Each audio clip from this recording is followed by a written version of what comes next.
বৃহস্পতিবার সন্ধেবেলা হঠাৎ করেই ভাবলাম একটু পিৎজা বানাই, কারণ আমার কিছুদিন ধরেই পিৎজা খাওয়ার প্রচুর ক্রেভিং হচ্ছিল আর বেশ কিছুদিন আমি পিৎজা খাইও নি।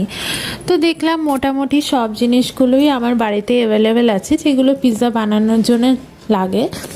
হাইবার আমার ঘরে বেসটাই ছিল না পিৎজা, তো সেই জন্যে আমি ময়দার ফার্স্টে ডোটাই বানালাম অ্যান্ড ভালোই হয়েছিল খেতে ময়দার ডো দিয়ে। তো এই জন্যে আমার যে ভেজিস লেগেছে সেটা হচ্ছে ব্রকলি, ক্যাপসিকাম, অনিয়ন্স, এগুলো আমার বাড়িতে অ্যাভেলেবেল ছিল, এগুলোই দিয়েছিলাম। পনির ছিল, তো পনির কিছুটা আমি ইউজ করে কিছুটা আবার রেখেও দিয়েছি। অ্যান্ড তার সাথে অবভিয়াসলি চিজটা ইউজ করেছি।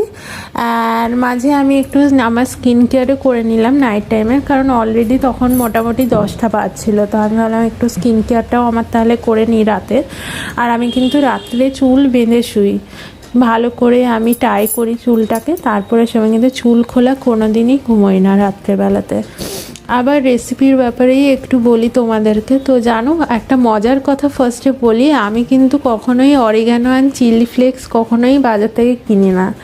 আমরা এত পিৎজাই খাই, মানে প্রায় বলতে গেলে প্রত্যেক সপ্তাহতেই আমি হয়তো একবার করে পিৎজা খাই, যদিও বা এই কিছু সপ্তাহ 2-3 সপ্তাহ ধরে আমার পিৎজা খাওয়াই হয়নি।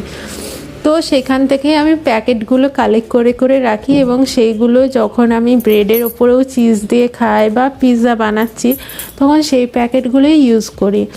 আর পিৎজাটাকে আমি বলতে গেলে আমি ওটিজিতে 20 মিনিটসের জন্য বেক করেছি অ্যাট অ্যারাউন্ড 200 ডিগ্রিতে, এবং পিৎজাটা সত্যি খেতে খুব সুন্দর হয়েছিল। আশা করি তোমরা সবাই আমার এই ব্লগটা এনজয় করবে।